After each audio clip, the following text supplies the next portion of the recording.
পটুয়াখালীতে নানু বাড়িতে বেড়াতে এসে মর্মান্তিক দুর্ঘটনায় প্রাণ হারিয়েছে এক শিশু। জানা যায় পরিবারের সঙ্গে নানু বাড়িতে বেড়াতে এসেছিল শিশুটি। ঘুরতে ঘুরতে নদীর পাড়ে চলে যায় সে। এ সময় নদীতে থাকা একটি ড্রেজারের উপর উঠেছিল শিশুটি। হঠাৎ করেই ড্রেজার থেকে নদীতে পড়ে যায় সে। স্থানীয়রা দ্রুত তাকে উদ্ধারের চেষ্টা চালালেও শেষ পর্যন্ত শিশুটিকে বাঁচানো সম্ভব হয়নি। তবে স্থানীয়দের দাবি, শিশুটিকে ড্রেজার থেকে নিচে ফেলে দেওয়া হয়েছে এমন অভিযোগও উঠেছে। ঘটনাটি ঘটার পরপরই পুরো এলাকায় চাঞ্চল্যের সৃষ্টি হয়। এদিকে বিষয়টি খতিয়ে দেখতে স্থানীয় প্রশাসন তদন্ত শুরু করেছে বলে জানা গেছে।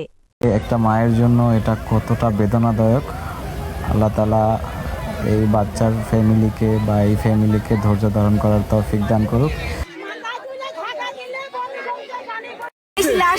লাস্ট টাইমে যেখানে ও সাইডে পর সাইকেল আমি দৌড়ে গেছি, যাই যাই উঠে চেষ্টা মানে নামছি, আর মধ্যে হোটেল হয়ে গেছে ওদিকে। আমরা সবাই একসাথে ছিলাম, তারপরে আমরা বডি উঠছি, বডি চালু দিয়েছে, তারপরে আমরা আমাকে ধাক্কা দিয়ে ফালাই দিয়েছে। ধাক্কা দিয়ে ফালাই দিয়েছে কি ড্রেজার থেকে? তারপর আমি অনেক বাঁচানোর চেষ্টা করছি কিন্তু পারিনি।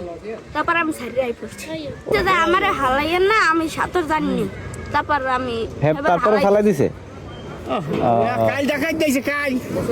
এই বাচ্চার বাড়ি কোথায়? বাড়ি এখানে থাকে, ঢাকায়। ঢাকা ঈদের জন্য আসছে? বাড়ি ঈদের জন্য কালকে আসছে।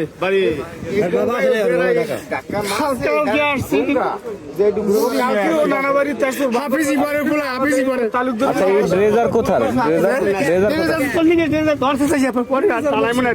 খবর পাইলাম কোন ড্রেজার ধরছে? নানাই গেছে, আমি নাম সালাম। হ্যাঁ, মানে এইরকম পানির মধ্যে এইরকম হাতি করছে এই জায়গা দিয়ে না? এরপর আমি আমার নাম চালাম, হ্যাঁ, যাইয়া ডুব দিয়েছি, পরে আর ভিতরে পানির ভিতরে গভীর, অনেক গভীর বেমালা না?